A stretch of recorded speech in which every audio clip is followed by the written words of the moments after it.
ایک صاحب نے فرمایا کہ میں اپنے زمین پر کام کیا کرتا تھا۔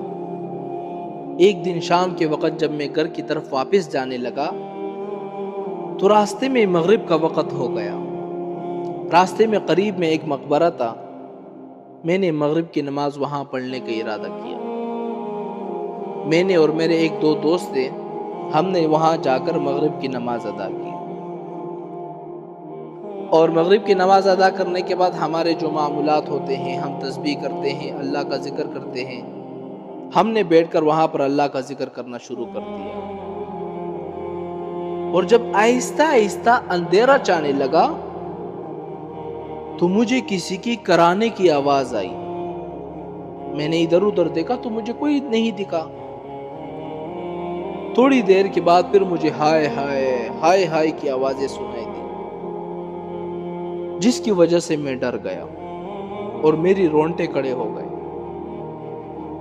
پھر جب میں نے آواز کی طرف دھیان لگایا، دیکھا تو قبر کے اندر سے آواز آ رہی تھی۔ میں قبر کے پاس گیا اور اپنے کان قبر کے ساتھ لگائے، اور قبر کے اندر سے ہائے ہائے کے ساتھ یہ آوازیں بھی میں نے سنی، قد کنت اصلی وقد کنت اصوم، میں تو نمازیں بھی پڑھتا تھا، روزی بھی رکھتا تھا، پھر مجھے یہ سزا کیوں مل رہی ہے؟ اور اس کی آواز ایسی دردناک تھی جس کو میں بیان نہیں کر سکتا۔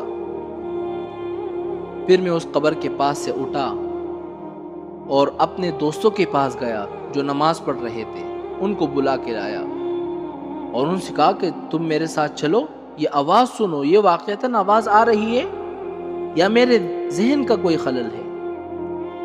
جب انہوں نے کان لگائے، انہوں نے بھی آواز سنی، انہوں نے کہا کہ سچ میں آواز آ رہی ہے، تمہارے ذہن کا خلل نہیں ہے۔ بہرحال اس روز ہم جلدی سے اپنے معمولات پورے کر کے واپس چلے گئے۔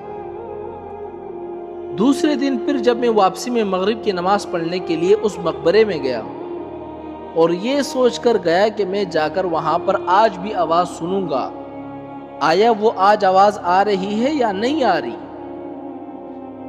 فرماتے ہیں کہ میں وہاں پر گیا، میں نے مغرب کی نماز ادا کی اور پھر اپنے معمولات میں مشغول ہو گیا، ذکر کرنے لگا، تو پھر بالکل اسی طرح آج بھی قبر کے اندر سے آواز آنے لگی جس طرح مجھے کل آ رہی تھی۔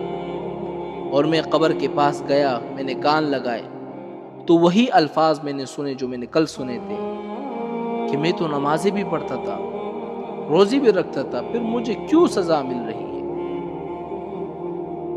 لہٰذا مجھے یقین ہو گیا تھا کہ اس مردے کو قبر کے اندر عذاب ہو رہا ہے۔ پھر جب میں وہاں سے لوٹا تو مجھ پر شدید خوف طاری ہو گیا، اور خوف کی وجہ سے میں 2 مہینے تک بیمار رہا۔